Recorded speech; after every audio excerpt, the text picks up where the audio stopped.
Hey fam, welcome or welcome back. Tisha here, back for another review of Welcome to Plathville. This is season 7, episode 2, The Face Off. Oh man, I feel like this season is going to get so messy. And I struggled with this episode because it is clear to me that some of the things that Olivia has alleged about this family may actually be true. Basically, I'm taking this in the way that the guys are treating Zach. I think there are some undertones there. We'll get to it. Y'all tell me how you feel, but I did not like the way that Ethan and Isaac and the other guys treated him. I felt really, really bad for them in that moment. And I just feel like there's basic humanity and they didn't give that to that young man. But we'll get to it. So we begin the episode with Ethan bragging about his words, smoking hot girlfriend Tegan that loves his family. That, in my opinion, is supposed to be a dig to Olivia because I guess that she loves the family and she looks good, but Olivia doesn't want you. So none of that matters. So he and Mariah are out and they're meeting up for lunch, and he's talking about knives that aren't that well endowed that are on the table. And Mariah doesn't get it, which shows that she's still a little out of touch when it comes to certain things because he's obviously talking about the male appendage. Ethan is a weirdo because that is not a conversation. First of all, the last thing I'd be thinking about when I'm looking at a knife is that. Now, I can see him saying that about a pickle, but not a knife, and definitely not to his sister. I cannot begin to imagine my brother looking at me and saying something like that. It is so cringy. So cringy. She didn't know what it meant. Producer kind of told her a little bit about what it meant, and she was like, okay, yeah, I thought it was something, inappropriate based off of the way that he was looking. They then talk about Lydia and this quick wedding that is happening with Zach. Mariah says, as far as what she thinks, it doesn't really matter. Her plan right now is just to observe and not say anything because her sister is happy with him. I don't think any of these people are really in a position to speak on Lydia and what she's doing, although I do agree that it's very, very quick. There have been marriages that are successful. I just wonder if this 23-year-old and this 20-year-old really know themselves, especially based on the way that they were raised, Lydia in particular. Um, so she's planning on staying out of it this time, while Ethan and Micah are planning to do the opposite. They're planning to give him hell.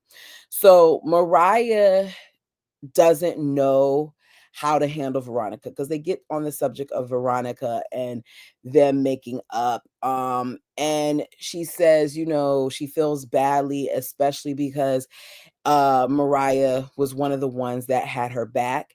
Ethan tells her that she should apologize to not only Veronica but Micah. I hope I said that right. Mariah doesn't know how to handle Veronica.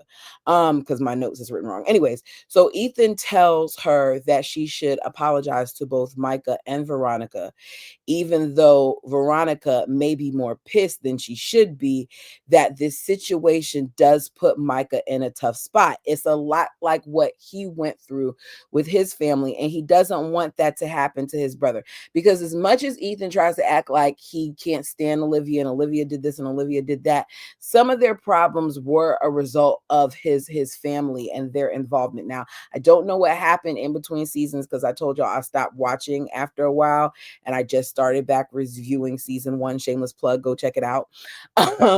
But I can tell that they're still, like, now you want to act like you weren't just begging for this girl last season, and here you are now sitting here acting like, you don't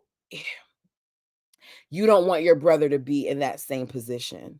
So I won't, okay, this is what happens when I don't pay attention. I won't say that he's acting like he doesn't want his brother to be in that same position. It's clear that he doesn't want his brother to be in that same position. So he tells her that an in-person apology carries so much more weight than her writing a letter, and he wants her to do what she needs to do to make it right. He says, "You're probably not going to make a lot of progress until you take care of your debts and settle your scores."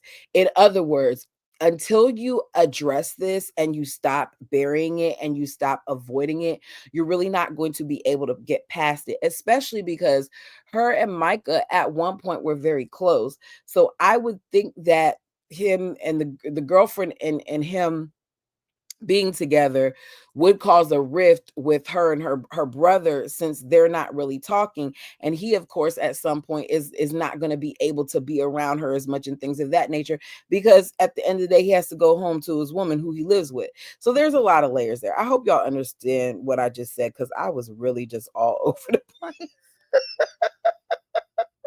So she tells her brother she doesn't know how to, and he just tells her, like, take the step and just go do it. So Veronica has never met Olivia in person before. At least not, she's seen her in passing, but they never like hung out or anything like that, I'm gathering. But she has been messaging her, and she decided to give her a call because she's been struggling. So Olivia originally had no intentions of talking to her when she first started reaching out to her, especially given that it seems like Veronica had a lot of negative things to say about someone, her, that she didn't even know. She called Olivia a narcissist and a mean girl, and even said like Olivia shoulder checked her at a wedding. I could be wrong, because as I said, I stopped watching this at some point, but I found myself during certain points of the episode not liking Veronica.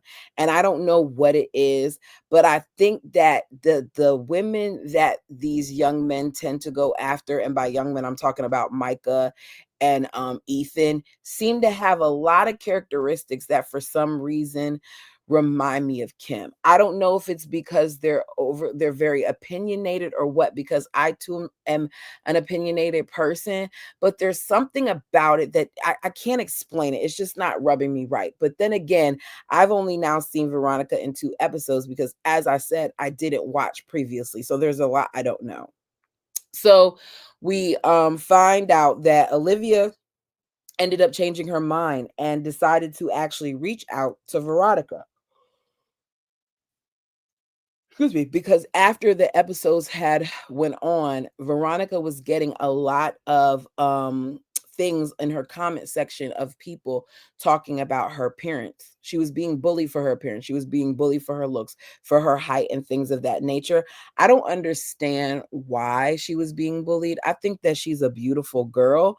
Maybe they saw something else, but she's pretty to me. She's an Amazon well, not an Amazon. That might be considered negative. She's a tall queen. We'll say that. She's pretty. So Olivia said that, when she saw all of that, she decided to check in on her. And Veronica says that she needed that so much in that moment, like because of everything that was going through, because she put up a statement about bullying and people were just DMing her left and right. It was nice to see something kind in her DMs. Veronica ends up apologizing on the phone on FaceTime to Olivia for the things that she said. She said, "I'm sorry for calling you a narcissist, especially because there's so much that I didn't know at the time when I was saying that. They have so many secrets. I was being fed things, and I'm sorry. People need to learn to be quiet and learn things on their own, rather than you heard whatever you heard and you just ran with it."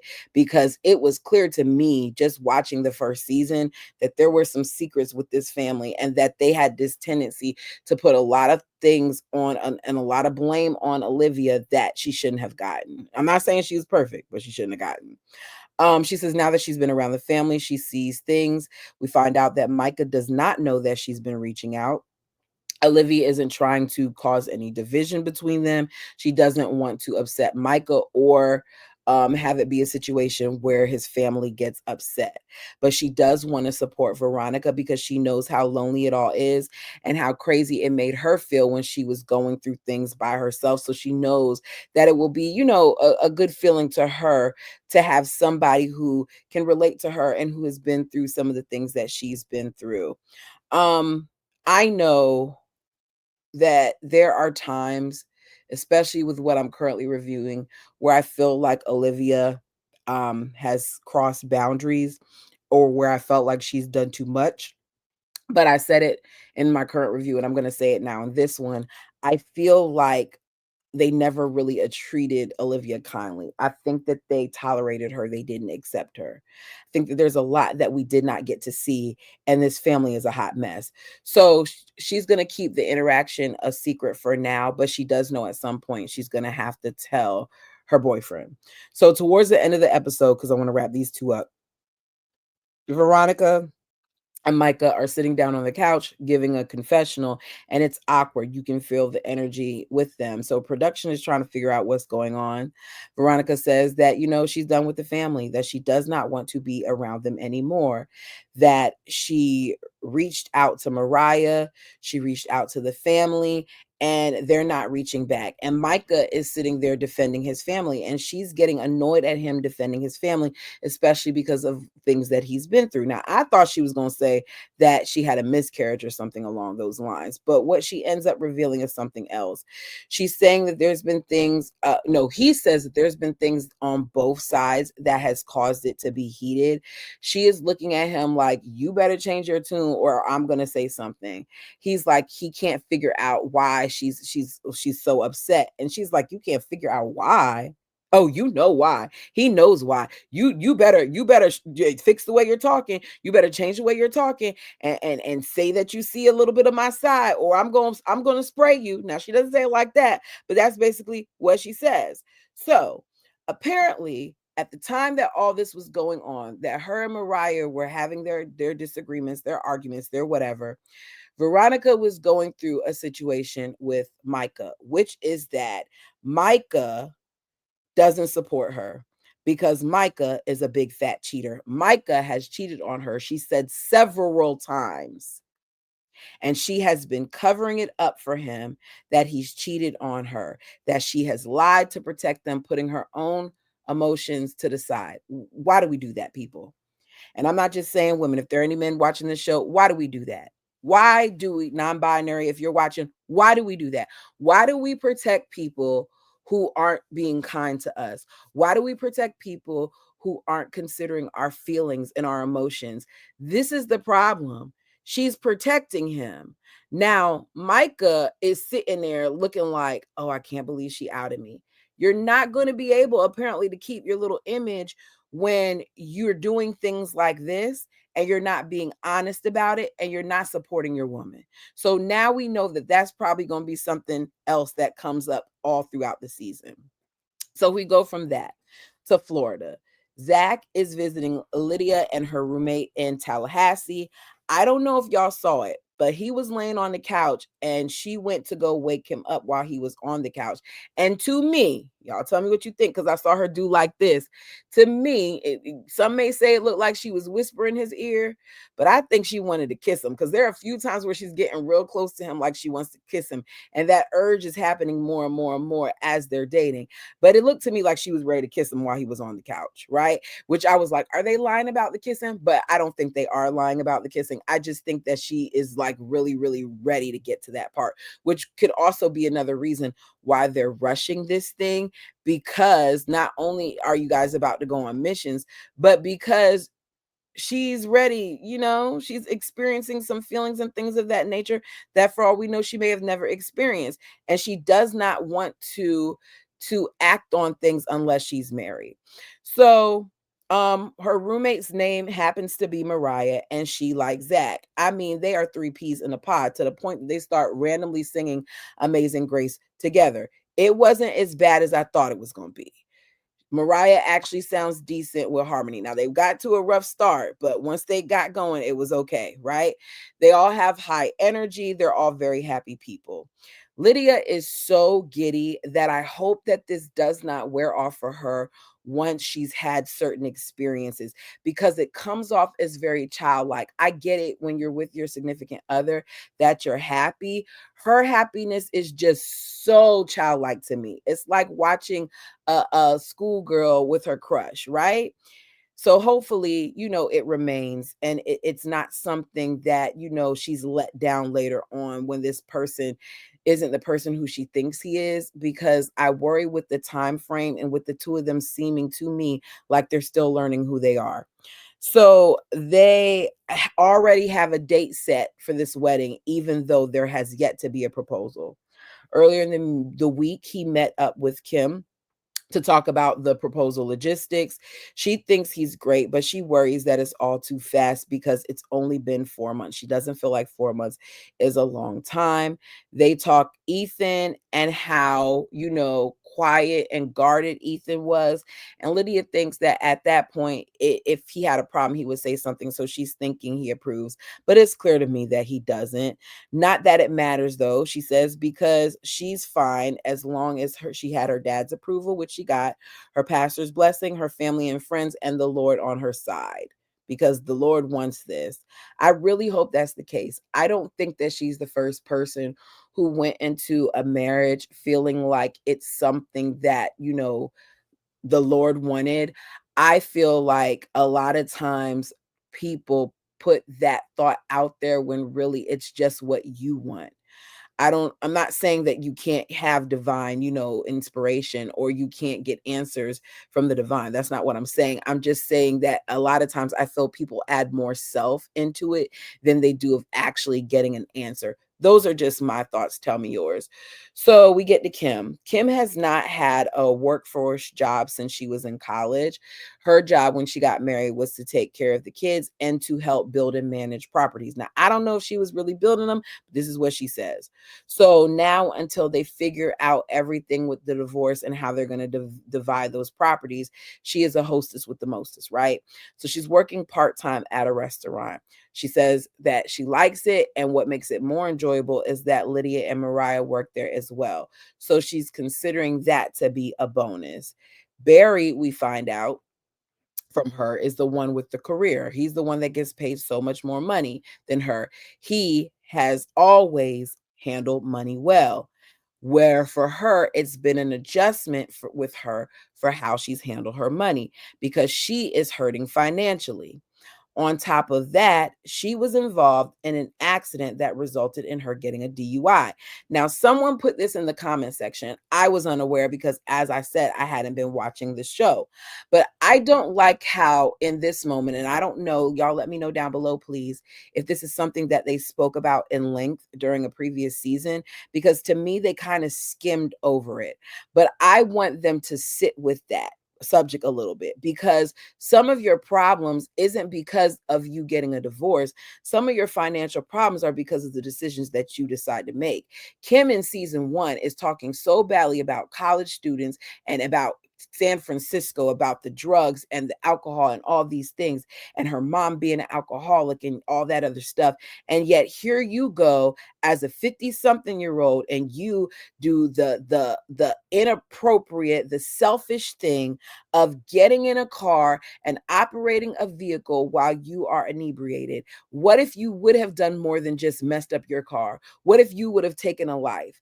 I don't like that she skimmed over it. And I could be wrong as far as them not covering it, but knowing TLC, they didn't spend a lot of time on it. Getting in a vehicle and operating it while being intoxicated is irresponsible as hell. And in my opinion, her skimming over it bothers me. But as I said, I may have missed it. So she claims that she's learned since then. So she couldn't drive for a year. She had court fees, attorney fees, testing, and community service. It's been hard for her. I don't care. I don't.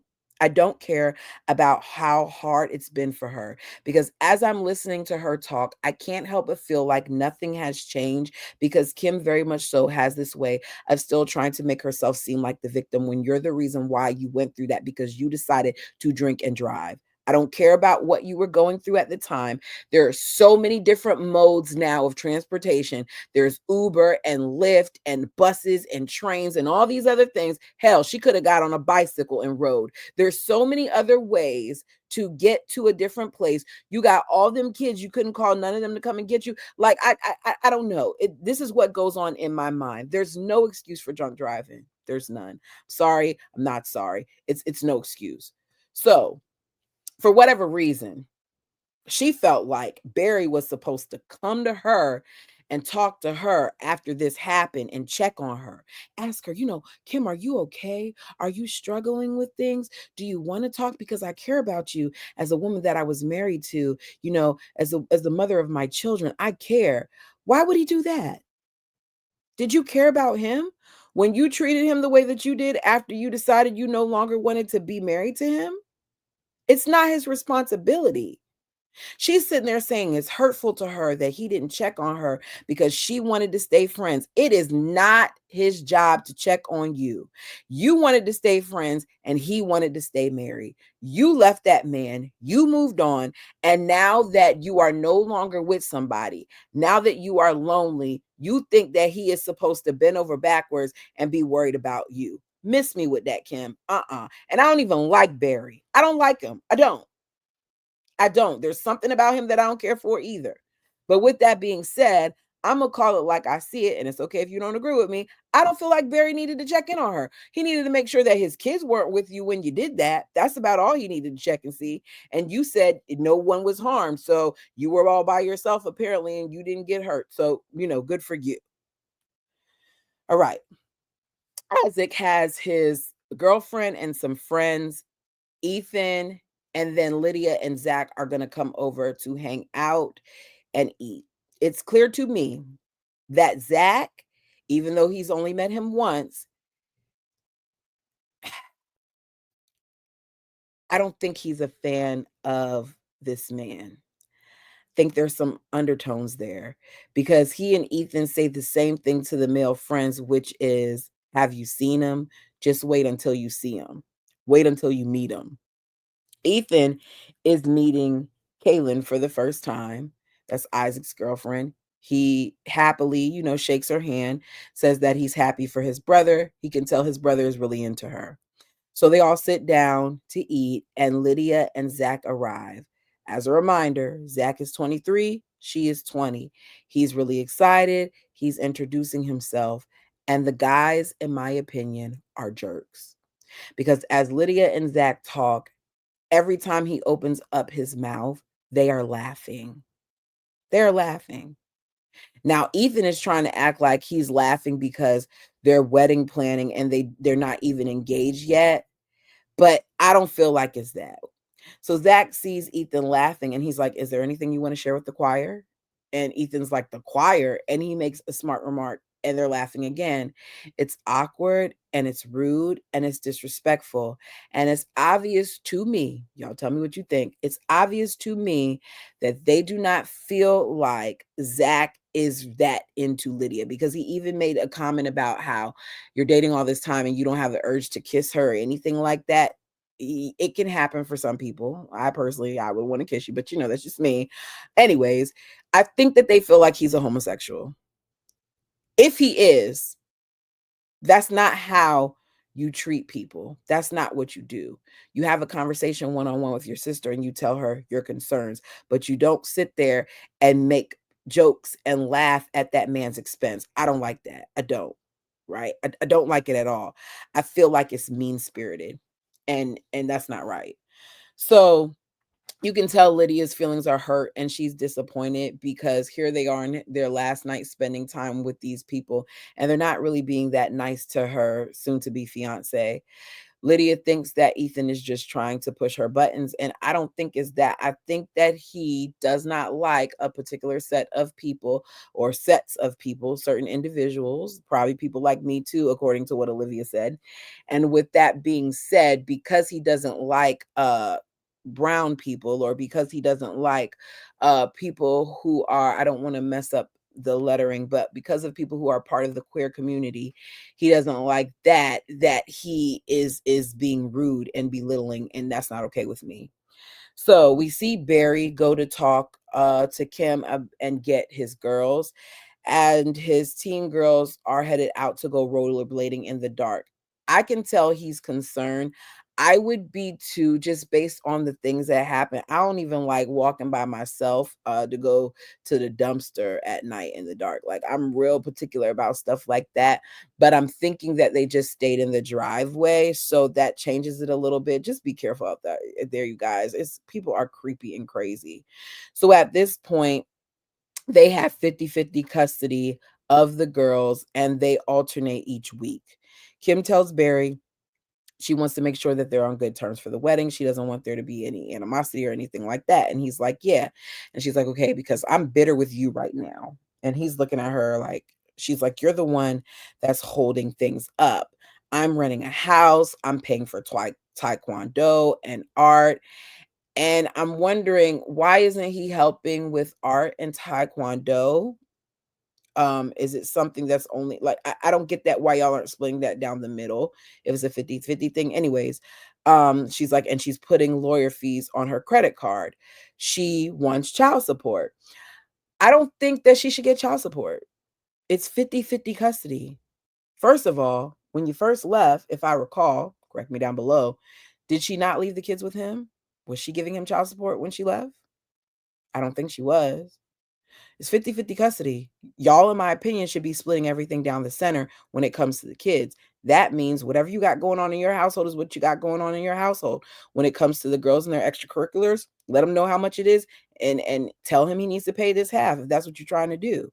I understand you getting spousal support, but I don't feel like you should get child support. And for real, how much spousal support is she going to get when she's the one who cheated and left?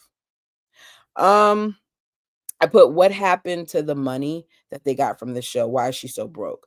So, oh, never mind. She just said she has trouble with money. So Barry feels ambushed. He came to talk about the proposal, not about them. And it goes back to showing you that Ethan and Micah, some of those boys, are a lot like their father because they don't want to address issues. They want to walk away. They want to act like it can be resolved at another time. They get so upset that they don't want to deal with it. Like, they don't like to address things. So she ends up getting a call right in that moment from Airbnb, I believe it is, and she has to answer it. So he walks out. He says that, he didn't come there for that. He came there to talk about the proposal. He says that he thinks that the problem is that Kim wasn't expecting for him to fight. I don't think she was either. I thought that she felt like she was in a place where she could leave this man and do whatever she wanted to this man. And because of how he was at first with her, that she would be able to get what she wanted. And he no longer feels that way. He went from being hurt to now being upset, maybe slightly indifferent about it. So she follows him and threatens to tell her side of the story. I would say, tell it. Tell it. What don't we know, Kim? What don't we know? Because what's your side that you threatened him and then he eventually comes back in? Now, he says that he came back in because he cooled off and he didn't want to leave it like that. But did you really come back in for that? Or was it because you were afraid she was going to, show your hand?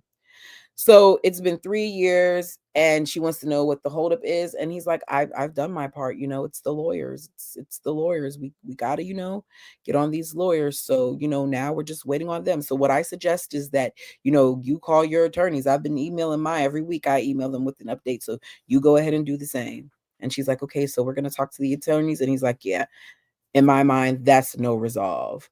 That's basically it. If there's something that I left out that you want to talk about, feel free to put it down below. What are y'all thinking so far of this season?